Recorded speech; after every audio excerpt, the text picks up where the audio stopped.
Hello, everybody, and welcome to this Profiling Evil Reacts segment on the West Mesa Bone Collector. It's a serial killer case. Now, on February 2nd, 2009, a person walking through Albuquerque, New Mexico's west side discovered what appeared to be a human bone. She called police, and the responding officers confirmed that it was, in fact, part of a human skeleton. Well, over the course of several weeks, police would uncover the remains of 11 women and one unborn child. This crime scene would come to be known as the West Mesa serial killer case, and the burial site that was discovered is considered still to be one of the largest crime scenes in American history. Well, today at 6 p.m. Eastern Time, I'm going to do a video podcast with Christine Barber of New Mexico Street Safe, and I'm hoping that you'll all listen in. Now, I met Christine when my buddy Greg and I were enlisted to look into this serial killer case. Our investigation became part of an A&E docuseries called The Killing Season. Now listen, folks, this is a great video. I hope you go back and watch it. And I hope that you'll just take a moment and hit the like, the subscribe button. And please ring the bell so that you get all the notifications on this and other lives that I do. But here's a question that I've got for you right out of the gates here. Were you aware of this serial killer case? I'm going to look for your comments below, and while you're answering, I want to just shout out a thanks to our viewers who wrote and asked me to cover the case. You probably didn't even know that I was already aware of the specifics on this one. In fact, I'd recorded a podcast already, and I'd created a story map. So don't forget to check those out. Let's return to the West Mesa case. For more than a year, investigators worked around the clock to identify the recovered victims. It's really interesting to me that only one of the victims, from what I can read, would actually be a resident of Albuquerque. The remainder came from other parts of the country. Now, they did have one thing in common, though.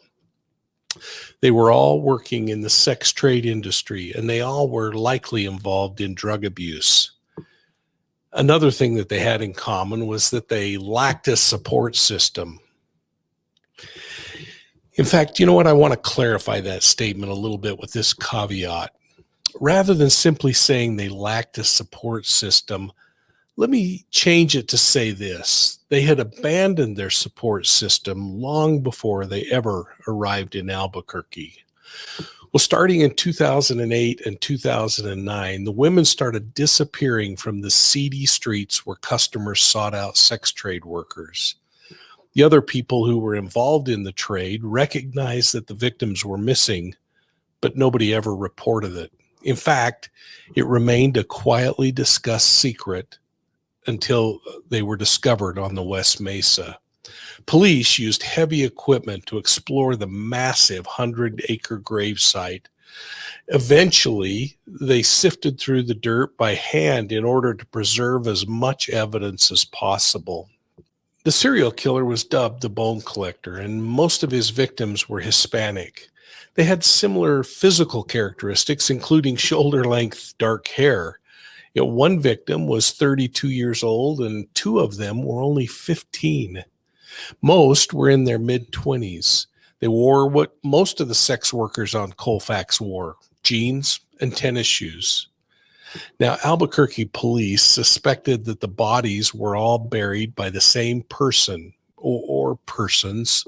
Now, no official suspect ever has been named in connection with the murders, and a reward of up to like $100,000 is still offered for information leading to the arrest and conviction of the person responsible. Now, I hope you don't mind, but I want to just take another minute to remind you to please listen to the podcast later today with Christine Barber of Street Safe, New Mexico. If you do, you're going to learn more about what life is like for those who sell sex for a living. So let's talk for a moment about the suspects in the case. The first one that came to everyone's attention was a pimp by the name of Fred Reynolds. He died of natural causes just 1 month before the bodies were discovered. He caught the attention of police because he trafficked women on Colfax Avenue. But more importantly, he was the pimp of one of the missing women and reportedly had photographs of some of the other missing sex workers. There aren't any photographs of Reynolds.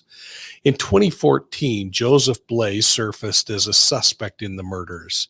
He's dubbed the mid-school rapist because he was convicted of breaking into homes near a middle school where he would assault 13 to 15-year-old girls.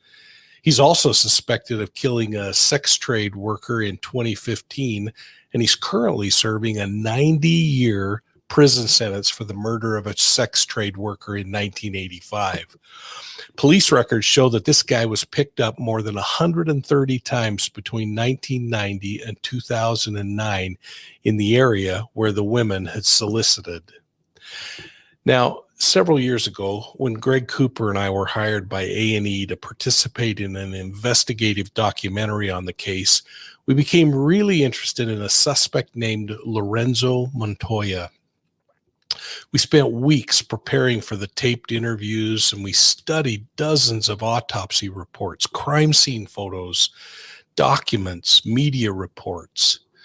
We walked around Montoya's mobile home, and we traveled the 3-mile distance from his home to the burial site of his victims. We examined things like elevations to see how Montoya could see where his victims were buried from his home.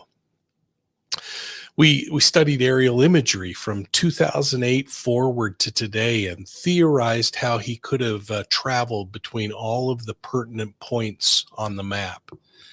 You know, as we studied Montoya's final crime, in which he killed a teenage escort, wrapped her body in a rug, and carried her outside to his rental car, hoping to dispose of her body and her belongings, what Montoya didn't know was that the escort's boyfriend had followed the pair from their initial contact site to Montoya's trailer. The boyfriend confronted Montoya carrying his dead girlfriend. A fight ensued, and it ended up in the boyfriend pulling a gun and shooting Montoya, who died at the scene. Now, interestingly, the killing stopped after Montoya was killed. Think about that. Well, when Montoya was killed in 2006, Police Chief Ray Schultz, who incidentally is a friend of mine, said that the police department had been investigating Montoya at the time of his death. His first solicitation arrest was in 1998 when he picked up an undercover police officer who was posing as a prostitute. Montoya apparently didn't learn a lesson from the experience because he was arrested again for the same crime a year later. Now, 4 years after that, he was arrested again, and this time he was also charged with domestic violence when his girlfriend spoke up and told police that Montoya had, quote, repeatedly beat her. She said he did gross things to her, and he threatened to kill her and bury her in lime. Now, those statements became really important, and they shed light on the events that unfolded on that night he was shot. If you look at the police records, it shows that the victim in that case was bound by the ankles, the knees, and the wrists with duct tape and cord. She was, again, wrapped in that blanket, and her legs and her wrists were wrapped in duct tape, and she had a lot of duct tape around her neck. The woman's belongings were in the trunk of Montoya's rental car. Crazy, crazy case. And I think he's probably the one responsible for killing all these women. Well, I hope you'll take some time and explore this story map that I've created. You can find it by going to profilingevil.com and clicking on the story map link. From there, scroll through the case and open it up, look at things, make sure you explore the maps and listen to the videos in there. You'll hear from family members and others who talk about the terrible loss that they had.